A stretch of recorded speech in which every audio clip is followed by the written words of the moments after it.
Hello, welcome back. Happy day 12 of Vlogmas. My name is Judith. I am one half of the Nutty Nitty Sisters. We produce a video usually at least once a month and just share our love of knitting, spinning, and crocheting and all things fiber related. My other half, Julie, is also making videos for this Vlogmas, so be sure to check out her videos as well. If this is your first time watching, welcome. We are so glad you joined us. Please consider subscribing. We would love you to join our little fiber community here. If you are a returning viewer, thank you so much for coming back. I hope you are enjoying this video series. Today I am wearing the Fern and Feather by Jen Steingass, and this is knit in Good Karma yarn in right nearby Belfast, Maine. But this is their wool alpaca blend. The purple color is Funky Music, and the gray is When Doves Cry. I purchased this yarn in Rhinebeck, New York in 2019, I think. Yes, 2019 October. And then November for Nanny Swaymo, I knit the sweater in 1 month, and it was a pleasure to knit. It is such a beautiful, lovely, soft yarn. I mean, you just can't beat alpaca for warmth. And I love this sweater. I'm wearing socks again today. This is knit from Moon Raven, I believe is, it used to be Farm Girl Fibers. I think she's now Moon Raven Fiber Studio. I'm so sorry, I always get that wrong. But this colorway is Sassenach. I knit these. This was the first pair of socks I had knit in quite some time. And I knit them a little big. They're a little big on me. I think I knit 68 stitches cast on versus 64 is really my preferred. They're also knit in a size 2 needle, and size 1 is now my preferred, now that I've kind of figured out my own size recipe. But they are still super cozy, comfy, and I wear them often. So that is what I'm wearing. Mugs. In the intro, you would have seen this beautiful mug. It is my Universal Studios 2008. That was the year that we took the kids to Florida after Samantha's heart surgery. It was our first family trip after her heart surgery. She was finally cleared to travel. So that was 2008, 2 years after her surgery. So it's just a great, big, chunky, wonderful, big mug of coffee mug. And I need coffee this morning. Advents. Let's talk about the Advents. So Advent, the fiber Advent is an Advent that I created just using scraps of fiber from either past projects or Paradise Fiber of the Month Club boxes, which I have not spun yet. And this is a colorway that I have not spun yet. I don't know what the colorway is. Again, the details are in the bedroom where my husband is currently isolating. But I believe it was from the October box, I want to say. Yeah, I think it was October. So I'm definitely looking forward to spinning that. The other Advent was from Robin at A Yarn to Die For Design, and it came with this cute little pen. It took me a little while to figure out how to engage the pen to be able to write with it, but it is a super cute, just fun, all kinds of sunshiny colors. And this was something that was included in a previous Advent, just a little blank notebook for taking notes and things. And I think this pen is going to be perfect to clip to it and take with me on fiber adventures to take notes for future purchases. Her yarn for today was Sippin Hot Cocoa or Sippin the Cocoa. I never remember these. My mind is old. I think it's Sipping Hot Chocolate.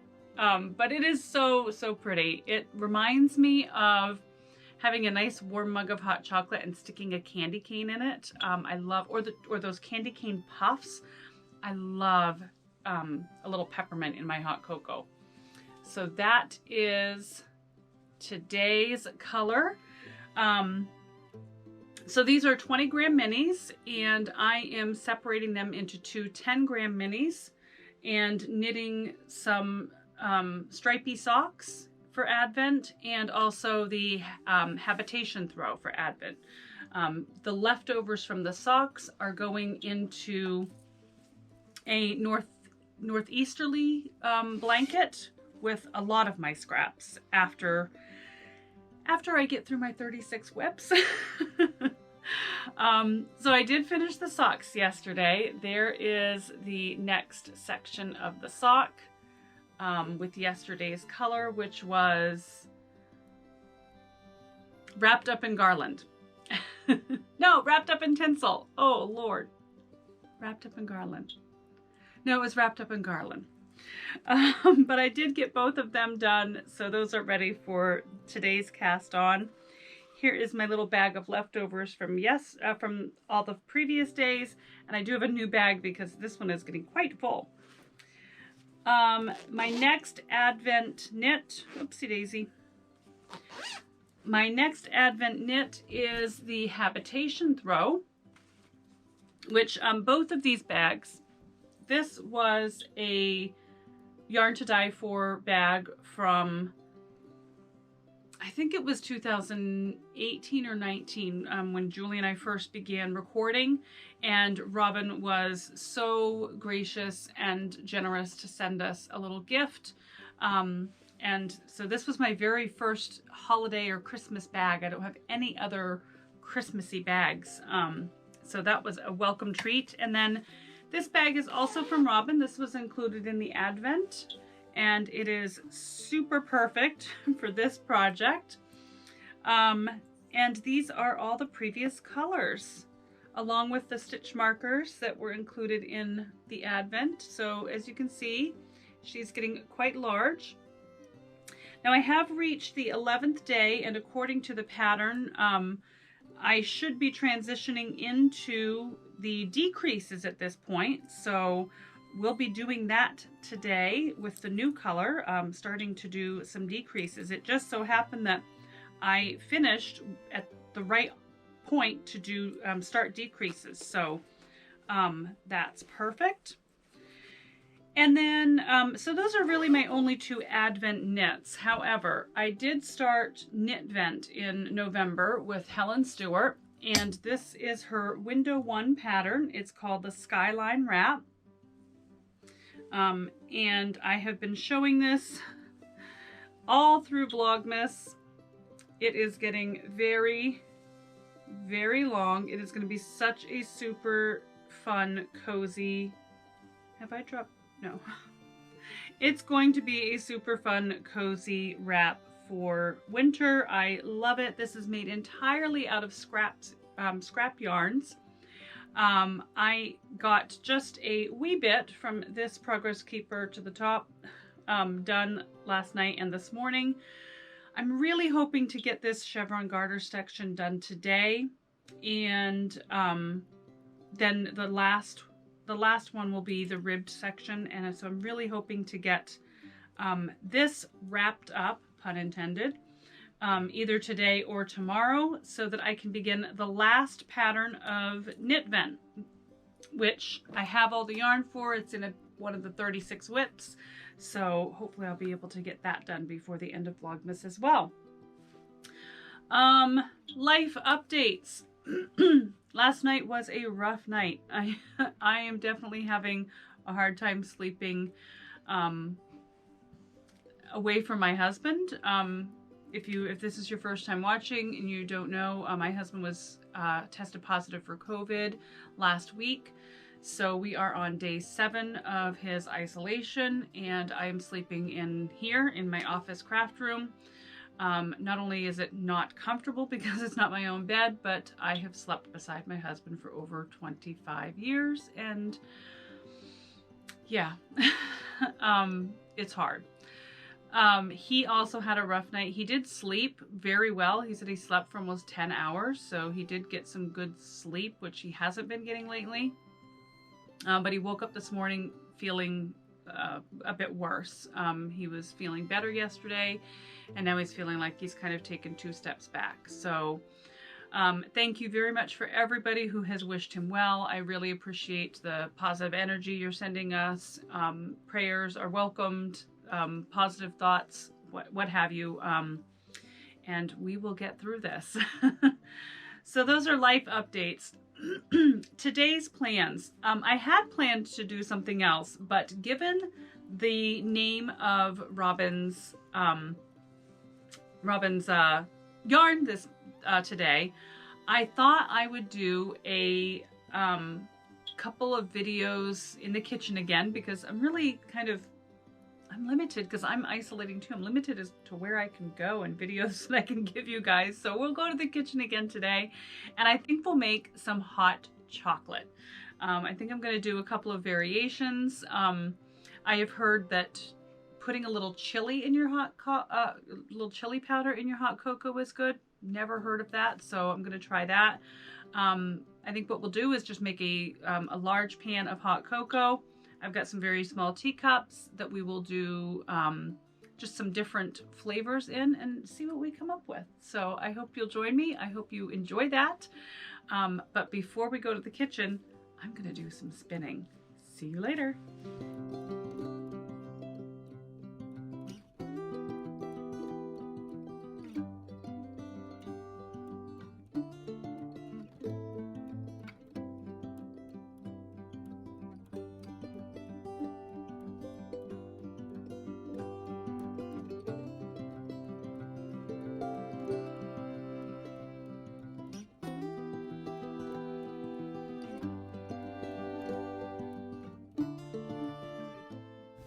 The basic hot cocoa recipe that I used was from a website I found called thefrugalgirls.com.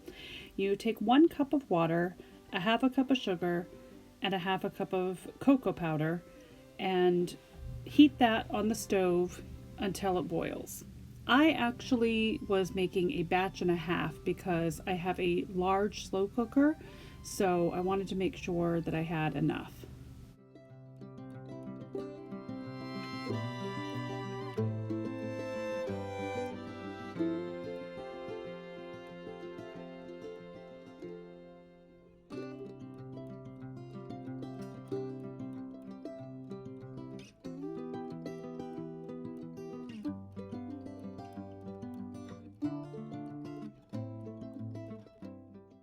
Once your chocolate sauce has come to a gentle boil, add it to your slow cooker and add 5 cups of milk. I used almond milk because I prefer it and it's easier on my digestive system.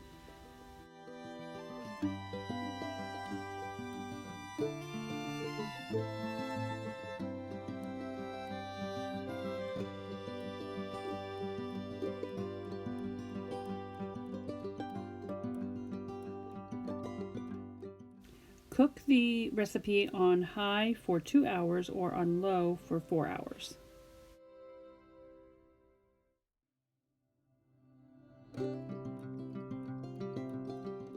The first variation of hot cocoa I made was a peanut butter hot cocoa. This takes me back to my childhood. We used to put peanut butter in hot cocoa all the time, and it's really delicious. The next variation was a pumpkin latte hot cocoa. A little bit of pumpkin puree and some homemade pumpkin spice, which is cinnamon, nutmeg, ginger, and cardamom. This was really delicious. Next up was peppermint hot cocoa. I love peppermint hot cocoa. I prefer it with a little bit of peppermint stick or peppermint puff, but I didn't have that, so I used peppermint extract. It was still delicious. The next variation was orange hot cocoa. Although I'm not really a fan of orange and chocolate together, it's a little too bitter for me. It was good, and if you like that kind of thing, this really gives it a pop of orange flavor that was really good.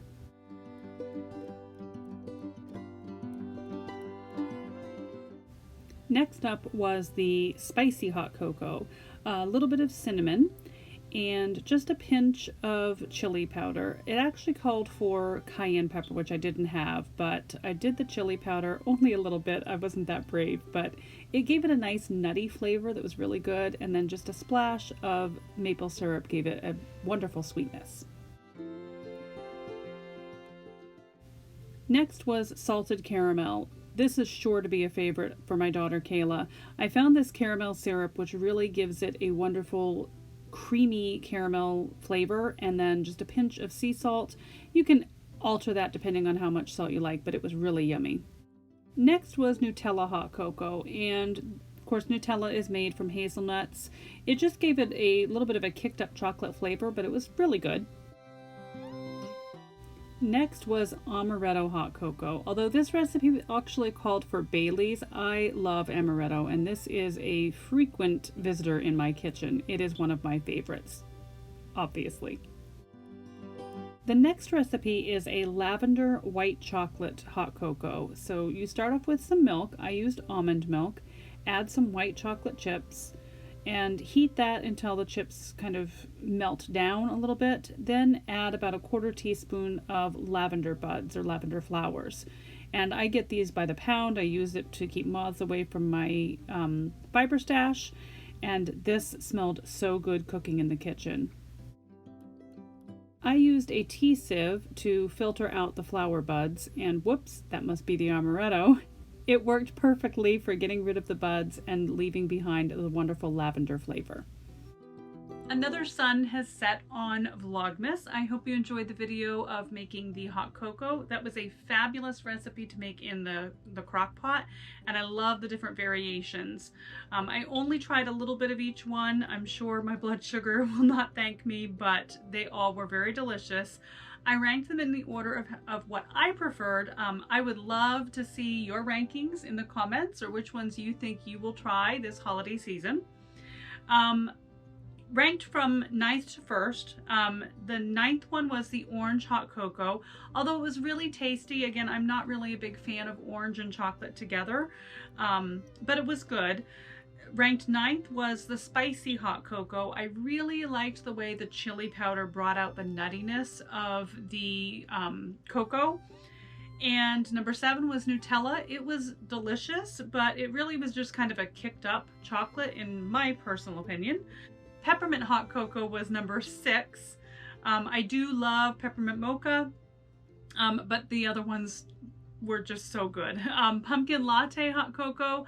I really love pumpkin lattes, so that one was super yummy. Peanut Butter Hot Cocoa was number 4 because of the nostalgia of it.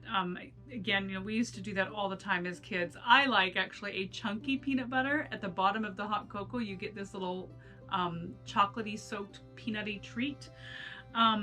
Number 3 was the salted caramel. I really enjoyed that. It was so super rich and creamy, and that little hint of salt was delicious. And number 2 was the amaretto. Although it was supposed to be Irish cream, I didn't have any Baileys. And amaretto, again, is something I splash in my coffee or in my hot cocoa all winter long. And number 1 was the lavender white chocolate. That was so delicious. It was super sweet, but it was absolutely divine. What a treat today has been. I did not realize, or I guess I forgot, that today was the heel flap and heel turn of the socks. So I only got one done. I will finish the other heel flap and heel turn tonight, but I'm not sure the habitation throw will get much love, and skyline wrap definitely did not get any love except for this morning. So it's only about 6:30, so I still have some time to finish the sock. I might get a little bit of that habitation throw in, but that will probably be the extent of my Advent knitting for tonight. So I might have to catch up a little bit this week. I hope you enjoyed this Vlogmas Day 12 video as much as I enjoyed and my tummy enjoyed creating it for you. I hope to see you again in our future videos. happy Vlogmas. Thanks for watching. Don't forget to subscribe and give this video a thumbs up if you enjoyed it. Thanks for watching.